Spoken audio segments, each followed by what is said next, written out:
Hello everyone, welcome again on my YouTube channel Aradhyan's Tutorial Hub. Students, in our last video you have learned about deforestation and why it is necessary to conserve wildlife and forests. And in this video, in part second, we will discuss over biosphere, biodiversity and biosphere reserves. So let's begin. First of all, you will see what is biosphere.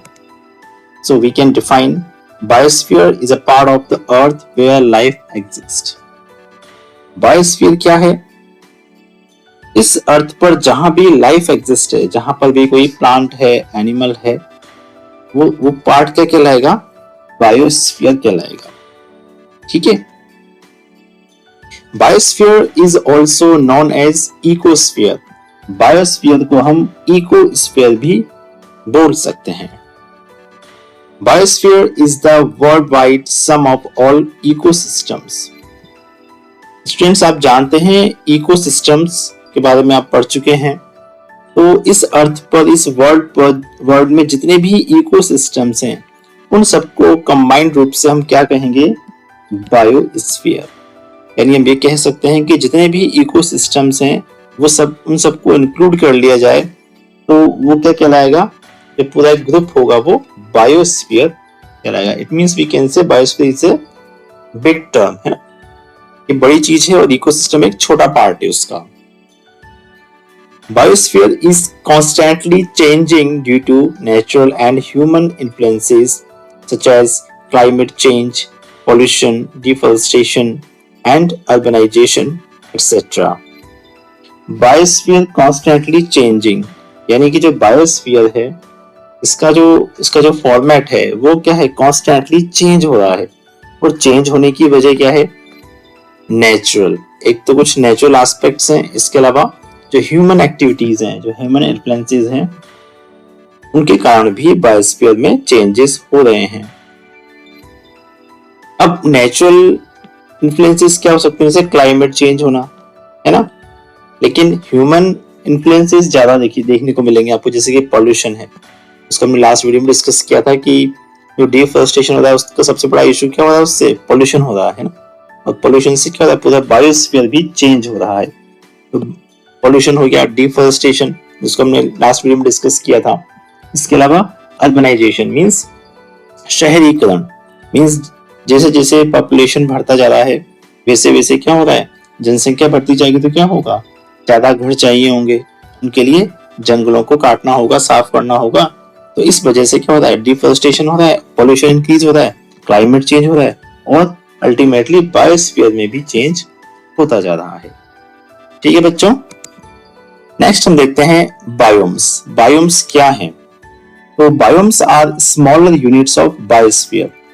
Means biosphere की जो smaller unit है, जो छोटी units हैं, छोटी इकाइयां हैं, उन्हें हम क्या बोलते हैं? बायोम्स बोलते हैं. इसके एग्जांपल्स देखें. बायोम्स क्या हो सकते हैं? जैसे कि फॉरेस्ट हो गया, ग्रासलैंड्स हैं, डेजर्ट है या ओशंस हैं. ये सब क्या है? किसके एग्जांपल्स हैं? बायोम्स के एग्जांपल्स हैं. Biomes are large region of the world with similar climate, vegetation and wild life.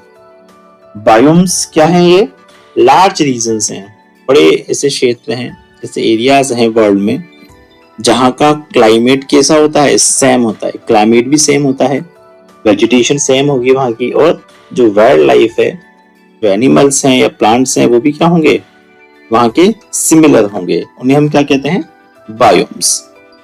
जैसे आप किसी फॉरेस्ट की हम बात करें या डेजर्ट की बात करें, तो डेजर्ट में आप जानते हैं कि वहाँ की जो वेजिटेशन होगी, जो वहाँ के जो प्लांट्स होंगे, वो कैसे होंगे? लगभग सिमिलर होंगे, जैसे होंगे. क्योंकि उनको क्या होगी? वाटर की कम नीड होगी, है ना. ज्यादा वो एग्जिस्ट कर सकते हैं टेम्परेचर में. तो ये क्या होगा? जो सिमिलर क्लाइमेट वाले या सिमिलर वेजिटेशन वाले या सिमिलर वाइल्ड लाइफ वाले जो भी रीजन्स होंगे, वो क्या कहलाएंगे? बायोम्स कहलाएंगे. Biomes are influenced by factors such as temperature, precipitation, soil, sunlight, and altitude, which affect the types of plants and animals that can survive and grow there. Biomes भी influenced हो रहे हैं। किससे? कौन कौन से फैक्टर्स हैं? देखो बच्चों, जब हमने बायोस्फीयर की बात की थी, जब बायोस्फीयर भी इन्फ्लुएंस हो जाता है ह्यूमन एक्टिविटीज से, कुछ नेचुरल इन्फ्लुएंसेस से। तो बायोम्स क्या है? इसी का ही तो पार्ट है बायोस्फीयर का। तो ये भी क्या होगा? अल्टीमेटली ये भी अफेक्ट होगा, इन्फ्लुएंस्ड होगा। कौन कौन से फैक्टर हो सकते हैं? नेचुरल फैक्टर जैसे कि टेम्परेचर है ना, प्रेसिपिटेशन हो गया। प्रेसिपिटेशन क्या होता है? इसमें रेन, स्नो, स्लीट, हेल्स, ये सब इसके अंदर आ जाते हैं, ये प्रेसिपिटेशन है। सॉइल, सनलाइट हो गई, है ना। एल्टीट्यूड मींस हाइट, अगर अलग अलग हाइट की कोई जगह होगी तो क्या होगा? वहां का जो क्लाइमेट होगा वो भी क्या होगा? चेंज होगा, है डेफिनेटली। तो एल्टीट्यूड ये भी जो है क्या करता है? जो प्लांट्स है, वहां के जो एनिमल्स है, उनकी टाइप्स को उनको अफेक्ट करता है ये, है ना। तो ये क्या होंगे? ये सब बायोम्स को इन्फ्लुएंस करते हैं। ठीक है, नेक्स्ट हम देखेंगे बायोम्स के कुछ एग्जांपल्स हैं, कुछ पिक्स आपको यहाँ पर देखने को मिल जाएगी। Tropical rain forest. और स्टूडेंट्स, ये जो कुछ नाम है ये डेफिनेटली आपने अपनी एसएसटी में भी पढ़े होंगे, इसमें भी आपके चैप्टर्स आए होंगे। ये ट्रॉपिकल रेन फॉरेस्ट है, सवाना है, ठीक है, डेजर्ट, ग्रासलैंड है, टेम्परेट फॉरेस्ट हो गया, टुंड्रा हो गया, फ्लैश वाटर, मराइन, ठीक है। तो ये सब क्या है? ये सब बायोम्स हैं ना, बायोम्स के एग्जांपल्स हैं ये। नेक्स्ट हम आते हैं बायोडाइवर्सिटी। बायोडाइवर्सिटी क्या है? Biodiversity describes the richness and variety of life on earth. यानी इस अर्थ पर जो लाइफ है, लाइफ यहाँ पर कौन सी हो सकती है? या तो प्लांट या फिर एनिमल, उनकी वैरायटी, कि कितनी ज्यादा उनकी वैरायटी है, कितनी ज्यादा रिचनेस है, कितनी ज्यादा क्वांटिटी में वो है, ठीक है, उसको डिफाइन करती है कौन? Biodiversity. Biodiversity depends on temperature, precipitation, altitude, soil, geography and the interactions between other species. अब जो बायोडाइवर्सिटी है, यानी जो डिफरेंट टाइप की जो लाइफ है, लाइफ मीन्स यहाँ पर किसकी? In the sense that vegetation and wild life, यानी जो प्लांट्स हैं, एनिमल्स हैं, उनकी जो वैरायटी है ना, ये सब किस पर डिपेंड करती है?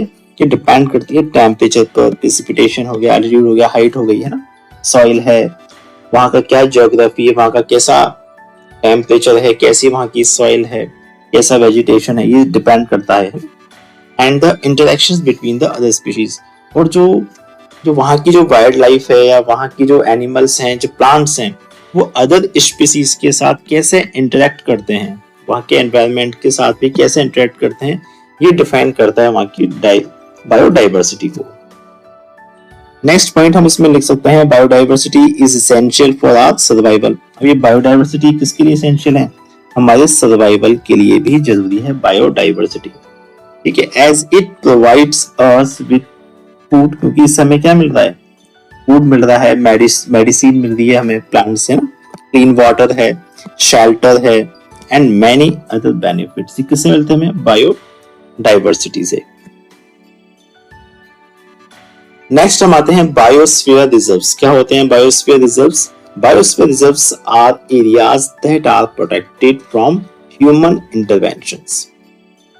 क्योंकि हमने जो लास्ट वीडियोस था उसमें देखा था कि जो ह्यूमन एक्टिविटीज हैं, ह्यूमन इन्फ्लुएंसेस हैं, वो हमारे इस एनवायरनमेंट को कहीं ना कहीं अफेक्ट करते हैं। उससे क्या होगा? पूरा जो नेचर का बैलेंस है वो डिस्टर्ब हो रहा है, और उस नेचर के बैलेंस को हमें मेंटेन रखने के लिए क्या करना पड़ेगा? हमें बायोस्फीयर रिजर्व्स को ऑर्गेनाइज करना पड़ेगा, उनको सेट करना होगा, ठीक है। तो बायोस्फीयर रिजर्व्स क्या है? ऐसे एरियाज हैं इस अर्थ पर जो कि ह्यूमन इंटरवेंशन मींस, यानी ह्यूमन जो एक्टिविटीज है उनको रोकने का काम, उनसे बचाने का काम ये करते हैं।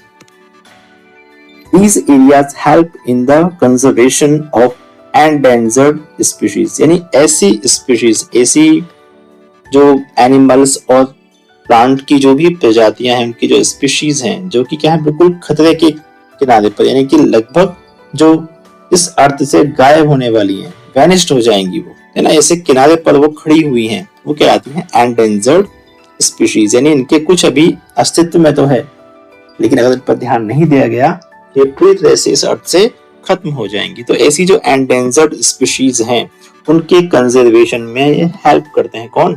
Biosphere reserves. A biosphere reserve may also contain other protected areas in it।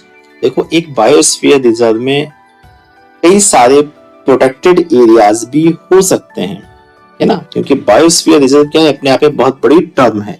इसके अंदर कई सारे, जैसे कि हम एक एग्जांपल लेते हैं पंचमढ़ी बायोस्फीयर रिजर्व का। जो पंचमढ़ी बायोस्फीयर रिजर्व है कंसिस्ट ऑफ बोरी सेंचुरी। अब देखो ये जो एक नाम है केवल पंचमढ़ी, यानी पंचमढ़ी, ठीक है, पंचमढ़ी बायोस्फीयर रिजर्व, ये किससे बना हुआ है, इसके अंदर क्या क्या इंक्लूड हो रहे हैं। इसके अंदर एक तो होता है बोरी सेंचुरी, जो बोरी सेंचुरी है वो इसके साथ इंक्लूड है। इसके अलावा पंचमढ़ी सेंचुरी भी इसके अंदर आ जाता है, और Satpura national park, Satpura national park भी इसके अंदर इंक्लूड है। तो ये यहाँ पर हम कह सकते हैं कि जो तीन चीजें हैं, Bori sanctuary, Pachmarhi sanctuary and Satpura national park, इन तीनों के कॉम्बिनेशन को हमने क्या बोला है, हमने बोला है पंचमढ़ी बायोस्फीयर रिजर्व, ये इसका नाम है। ठीक है बच्चों, और हमारे इंडिया में 18 बायोस्फीयर रिजर्व्स हैं अभी एट प्रेजेंट। और जो पंचमढ़ी बायोस्फीयर रिजर्व है इसको हम नेक्स्ट वीडियो में डिटेल में इसके बारे में पढ़ेंगे। तो बच्चों ये वीडियो आपको कैसा लगा कमेंट करके जरूर बताएं। वीडियो को लाइक करना ना भूलें, और चैनल को अभी तक सब्सक्राइब नहीं किया है तो सब्सक्राइब जरूर कर लें। अपने दोस्तों को शेयर करना ना भूलें। मिलते हैं नेक्स्ट वीडियो में। Till then keep watching Aaradhyans tutorial hub.